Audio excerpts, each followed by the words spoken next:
जय श्री राधे। 7 तारीख की है विजय एकादशी। तो इस एकादशी की व्रत सुनना और सुनाना दोनों ही बहुत ही पुण्य का काम है। चलिए आइए सुनते हैं। त्रेता युग में मर्यादा पुरुषोत्तम श्री रामचंद्र जी जो विष्णु के अवतार थे, जब उनको 14 वर्ष का वनवास हुआ तब श्री लक्ष्मण और सीता जी सहित पंचवटी में निवास करने चले गए। वहां पर दुष्ट रावण ने सीता जी का हरण कर लिया। तब इस समाचार को सुनकर श्री रामचंद्र जी और लक्ष्मण जी अत्यंत दुखी हुए और बहुत ही व्याकुल हो गए और वो सीता जी की खोज में इधर उधर वन में भटकने लगे। घूमते घूमते जब वे मनासन जटायु के पास पहुंचे तो जटायु उन्हें सीता जी का वृत्तांत सुनाकर स्वर्गलोक चले गए। कुछ आगे जाकर उन्हें सुग्रीव से मित्रता हुई और उन्होंने बाली का वध भी किया। हनुमान जी ने लंका जाकर सीता जी का पता लगाया और उनसे श्री रामचंद्र जी और सुग्रीव की मित्रता का भी वर्णन किया। वहां से लौटकर हनुमान जी ने भगवान राम के पास आकर सब समाचार कहे। श्री रामचंद्र जी ने वानर सहित सुग्रीव की संपत्ति से लंका को प्रस्थान किया। जब श्री रामचंद्र जी समुद्र के किनारे पहुंचे तब उन्होंने देखा कि मगरमच्छ से युक्त समुद्र को कैसे पार किया जाएगा।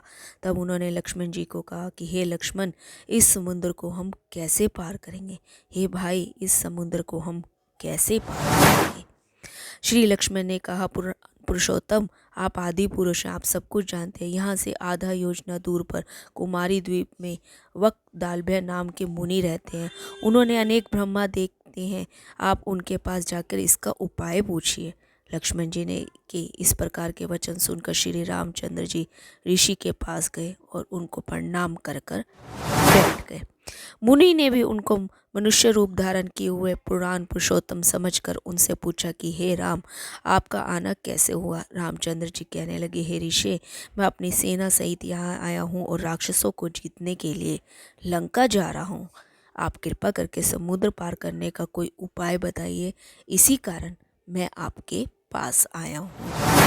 वक्दल्भ्य ऋषि कहते हैं, हे राम, फाल्गुन मास के कृष्ण पक्ष की एकादशी उत्तम सबसे उत्तम व्रत करने से निश्चय ही आपकी विजय होगी। साथ ही आप समुद्र भी पार कर लेंगे। इस व्रत की विधि यह है कि दशमी के दिन स्वर्ण, चांदी, तांबा या मिट्टी का एक घड़ा बनाएं। उस घड़े को जल से भरकर तथा 5 पल्लव रख वेदिका पर स्थापित करें। उस घड़े के नीचे सतनाजा और ऊपर जौ रखें।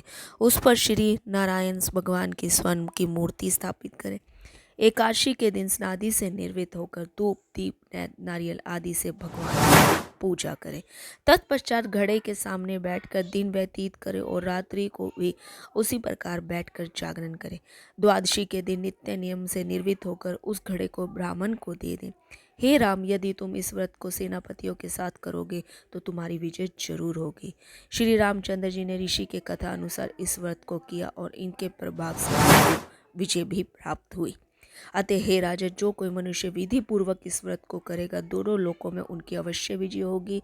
श्री ब्रह्मा जी नारद जी से कहते, हे पुत्र, जो कोई भी इस व्रत को महात्म्य को पढ़ता या सुनता है उसे वाजपेयी यज्ञ का फल प्राप्त होता है।